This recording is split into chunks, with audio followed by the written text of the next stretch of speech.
This answer is powered by AskQuesty.com. Get help with your Squarespace questions or tasks on demand. In this video, we'll be looking at how to apply CSS to the navigation here on the M Meditation website. And we're going to apply the CSS in a way that it only affects just this particular section of the page, and it doesn't affect any other navigation on the other pages of the site. So the first thing we're going to do is to just going to take a look at the CSS, which is this, and I'm just going to carefully make the modifications just to make sure that we preserve your code, but we also modify it in a way that I believe it applies the changes that you're wanting to apply. So we're just going to copy this and paste it into our CSS beautifier. Right, so now that it's nice and structured, we're going to make some changes to this. So this is what it looks like structured.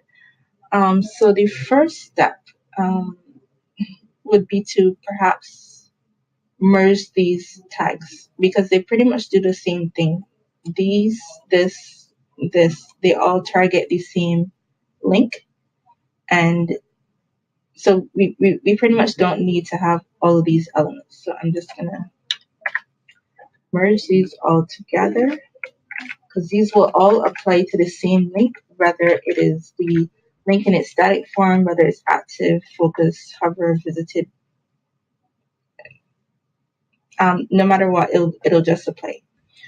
So the first thing we're going to do is to kind of strip this away because this will apply to all the links, and we're going to replace it with dot header dash nav dash inner, and then we're going to add our right facing angle brace, and this will apply it just to the top link in our header code.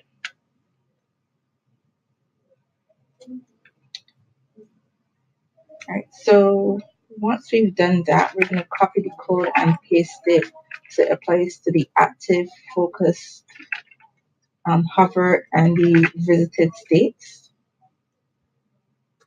And the next step, we're going to also add, let's see.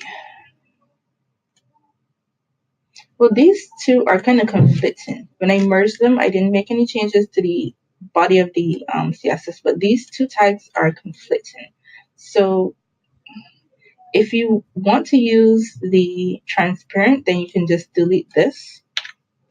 But if you want it to have like that yellow border, you can just take out the transparent. And I'm assuming we're going to want that yellow border.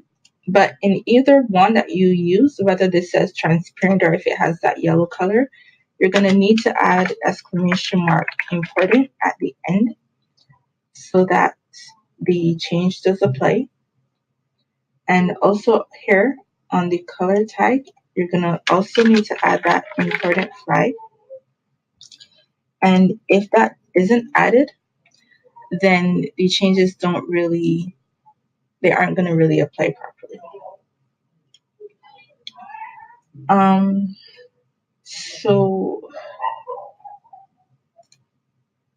Right, so those are all the changes that we're going to need to make. And these changes so far are only going to apply here on the very top navigation of the site. And we also, to apply it here as well on the more, we can add some CSS that's going to be able to do that.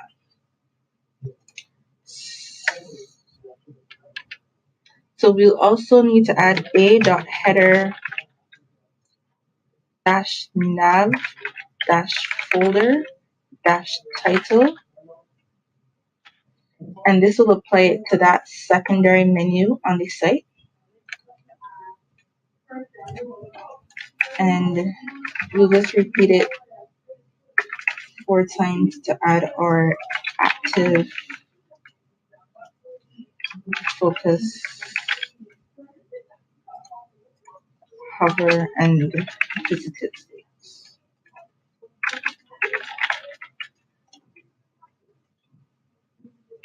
Great. All right, perfect. So if we're wanting to add it to the buttons as well, what we can do is right click, go to inspect elements.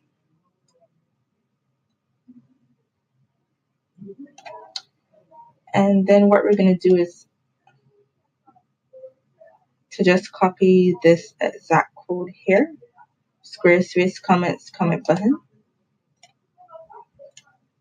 And we can also apply that to our CSS code by just inserting it here. And we can also add body in front of it to make sure that it overrides the current CSS settings. So once you've got that all in copy typed up just like this, you just right click, go to copy. And here I have kind of my own site. It's not using the same template as yours, so the changes won't apply. But I'm just going to show you where to insert that CSS code so it doesn't affect the other pages of the site. What you're going to do is go to pages, and then on your site you have resources, because that's the name of the section is the resources section. But you're going to go click this gears button, and that will open the settings for your blog. Click on advanced, go down to where it says page header injection, and we're first going to type style, add our open and closing style tags, and then we're just going to paste that code that we would have typed up. That's going to apply just to the header portion, and because we're adding it here on the blog page advanced settings, it'll only apply to the blog section, and hit save. So once you've done that, as I said, it won't apply on my template, but it'll apply here. Those changes will apply to your site, where you're going to have your menu looking like this, where it applies the box shadow, the background color, border color, the specific color of the text, etc. Was this helpful? Ask a Squarespace question now. AskQuesty.com.